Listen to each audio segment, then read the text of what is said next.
रमन ये सब कुछ देख रहा था और उसका पूरा ध्यान उस रोते हुए आदमी पर था जो अपनी बीवी की जिंदगी और उसकी डेड बॉडी दोनों एक साथ खो चुका था। रमन की आंखों के सामने वो पल घूम गए जब वो अपने पापा के आखिरी पलों में उनके पास नहीं पहुंच पाया था। एम्बुलेंस आई और रमन के पहुंचने से पहले ही डेड बॉडी लेकर चली गई। रमन फुर्ती से अपनी जगह से हटा।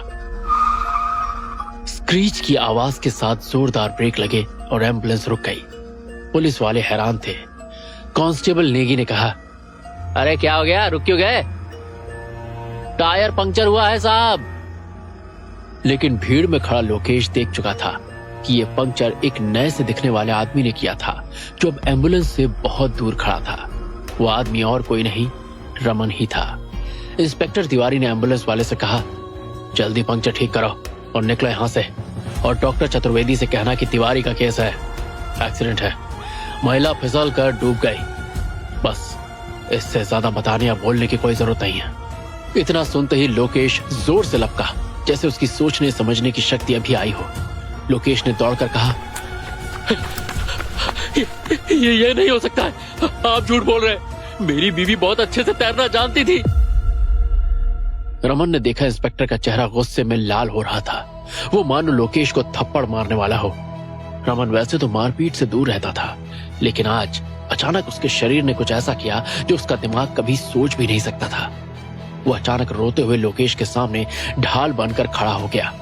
रमन ने अचानक इंस्पेक्टर और लोकेश के बीच आते हुए कहा, यह एक्सीडेंट नहीं, एक सोचा समझा मर्डर है इंस्पेक्टर साहब, और आप विक्टिम की फैमिली को ना तो इंसाफ दे रहे हैं और ना ही सहानुभूति।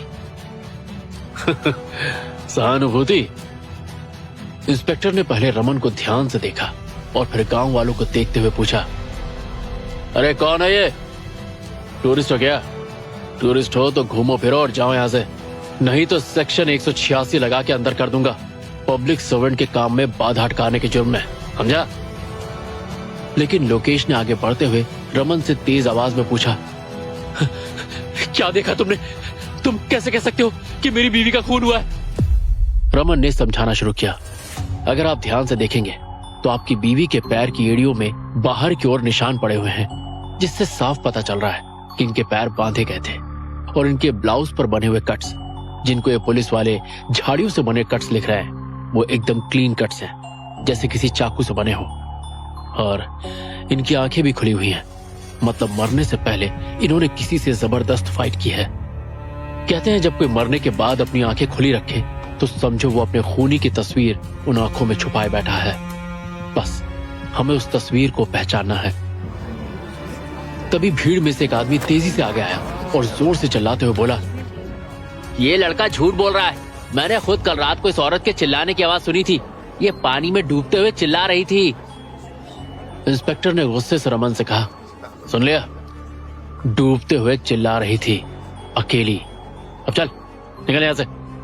रमन ने उस आदमी से पूछा, क्या आपने अपनी आंखों से इस औरत को पानी में गिरते हुए देखा था?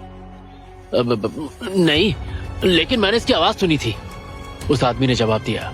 वो सामने मेरी जमीन है, मैं वहां पर किसी काम से आया था, तभी मैंने इसकी आवाज सुनी और दौड़ते हुए इधर आ गया, लेकिन तब तक तो ये मर चुकी थी। उस आदमी ने अपनी जमीन की ओर इशारा करते हुए कहा, जो कुछ दूरी पर थी। रमन ने उस किसान की जमीन की ओर इशारा करते हुए कहा, बाबा रे बाबा, इतनी दूर से आपने ये सब देख भी लिया और सुन भी लिया, वाह। आप कह रहे हैं जो औरत पानी में डूब रही थी वो चिल्ला रही थी और आसपास कोई नहीं था, है ना? उस आदमी ने पुलिस वाले की तरफ देखा जैसे पूछ रहा हो अब क्या कहना है। पुलिस इंस्पेक्टर ने बात संभालते हुए रमन से कहा, लड़के तुम हटते हो या मैं तुम्हें उठाकर इस नदी में फेंक दूं, फिर तुम खुद देख लेना डूबकर मरना कैसा होता है। अब इंस्पेक्टर रमन के आधे हाथ की दूरी पर भी नहीं था, लेकिन जैसे उसकी इस बात ने रमन को कुछ आइडिया दे दिया था। सही कहा आपने सर, यही ठीक रहेगा। और इतना कहते ही रमन ने इंस्पेक्टर विजेंदर के पास खड़े हवलदार को एक जोरदार झटका देते हुए पानी में फेंक दिया। एक तरफ रमन की हरकत देखकर इंस्पेक्टर गुस्से में था, दूसरी तरफ अचानक ऐसा लगा जैसे भीड़ बढ़ने लगी थी।